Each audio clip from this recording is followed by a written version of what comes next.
It's been a few days since I last uploaded, I know, but there's been a few things here and there that have really been draining me.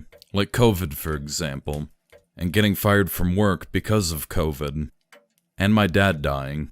Yeah, it's been a pretty bad month. I'm still trying to find the drive to get back on YouTube, but for now I wanted to start reading a few stories to try to maintain morale during the pandemic. So if you'd like, come here and gather around the fire. Be sure to stay 6 feet apart though. It was a night. It was also slightly stormy. Not stormy in the sense one had best batten down the hatches, sip a cup of cocoa or tea, and hope one doesn't blow away, but perhaps one of those thunderstorms they have in the south, with heat lightning and all the accessory idiocy. Nicolas Cage had settled in with his newest script, Ghost Rider 7, Spirit of Oh God Why, a cup of coffee, and some light classical. And then the power went out. Cursing under his breath, the now surrounded by darkness, Nick Cage stood, placed his script on the seat, and attempted to find his fuse box. And failed spectacularly. What he did find, however, was a trans-dimensional portal to such strange and unusual properties that it sent him to Equestria, land of talking ponies and fictional animals. Stumbling from the portal into a suddenly sunny and bright land, Nick Cage was blinded by the light. Grimacing, his manly, rugged looks changed from outrage to curiosity as first one, then two, then more and more pastel-colored, slightly anthropomorphic ponies surrounded him curiously. Confident of himself, Nick Cage spoke. Hi, I'm Nicolas Cage. The pony shifted backwards a few feet, surprised by the sudden intelligence of one so ugly-looking. Mustering herself, for she appeared to be a she, Courage, a lavender one with a violet mane and pink streak, with a similarly colored horn upon her head, stepped forward. I'm Twilight Sparkle. As the bearer of Element of Magic, you're under citizen's arrest for disturbing the peace, and making Spike piss himself. A reproachful look followed this, causing Nick Cage some slight semblance of guilt.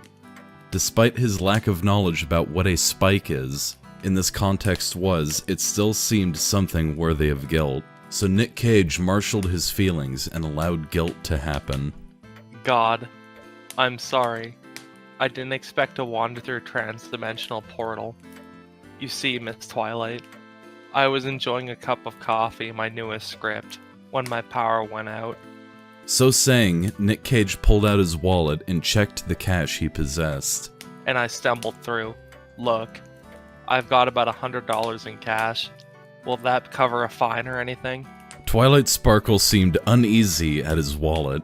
It looked like a griffin example of leather she had seen in Canterlot Museum in the section of foreign artifacts. It had disgusted her seeing another possibly sapient animal used like that.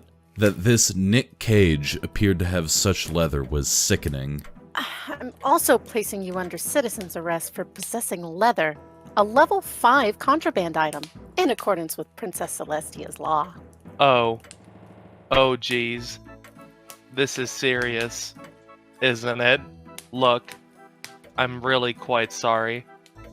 If I could just explain myself to the authorities, or someone in charge, Miss Sparkle, I'd be quite willing to leave. Now Nick Cage seemed to know that this was fast spiraling out of the control of his quick wits, silver tongue, and good looks.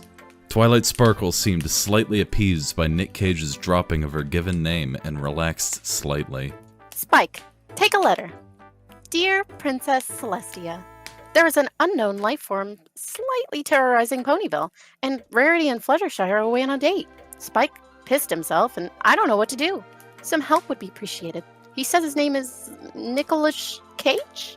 Your faithful student, Twilight Sparkle. Oh, that really was serious then, wasn't it? Nicolas Cage began pacing. A princess. He had never met a princess except for that one hooker that thought she was a descendant of the Romanovs of Russia, but... Stay focused, Nick. You've gotten out of war scraps. Like that time in London. Yeah, just stay positive. This Celestia character sounds pretty reasonable, Nick Cage reasoned. If she really was, then this was just a misunderstanding, and he'd hopefully be home enjoying his coffee and new script. The still invisible Spike managed to communicate without Nick Cage hearing, and so he was surprised when Twilight Sparkle was surprised at the speed of the response. Oh, I'm so sorry, Mr. Cage. I'm releasing you instantly. The princess herself is coming to meet you. Nick Cage was surprised. Thankfully, he hadn't begun contemplating prisons. He remembered the Parisian one with particular disgust, shuddering. Throwing off such memories, Nick Cage instead began to anticipate meeting an actual head of state. His thoughts were interrupted by the slight shifting of the ponies in front of him, parting to make a pathway. Most knelt, although some bowed, and Nick Cage was greeted by the most majestic sight he had ever seen, even his own face. She carried herself regally, fully, and confidently. Hello, Nicolas Cage.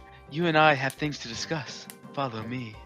And for some strange reason, Nicolas Cage, the man who did what he wanted whenever he wanted, felt compelled to follow this much larger pony with an ethereal flowing mane, wings, and a horn. So he followed, and she led him into a building. It was shaped to be a tree and even appeared to be growing slightly. Nick Cage waved it off as magic. If transdimensional portals existed, why not trees that are hollow? Ma'am, I'm afraid I don't understand why we're here. Nick Cage hid the confusion he was allowing himself to slightly fear, confident that this pony would explain herself. The others had seemed pretty helpful looking as well. All will be well, Nicolas Cage. Quite simply, I want you to fuck me as limp as a live starfish. As limp as a dead squid. Only then, Nicolas Cage, will I send you back. Nick Cage was flattered. It seemed his prowess in bed was beyond the normal human dimensions. Nodding slowly, he began to take off his shirt, but then paused. Can we at least have some dinner together first? I'm not that kind of guy. Celestia nodded and sent for food. Before 5 minutes have passed, a repast was spread on the tree's table in the kitchen dining room area, and they began to eat in silence. Slowly, he dipped his sausage stick into her honey pot and then savored the taste. Once the light meal was finished, they went to the bedroom in the tree, and Celestia laid herself out flat on her back on it, waiting for Nick Cage to undress. He had begun to steel himself for this, and considered it no worse than making love with his wife. Thinking back to pleasurable experiences, he brought her face to his with a gentle hand, and slowly kissed her, watching as her eyes closed. Slowly trailing kisses down her throat and chest, Nick Cage began to slowly rub her.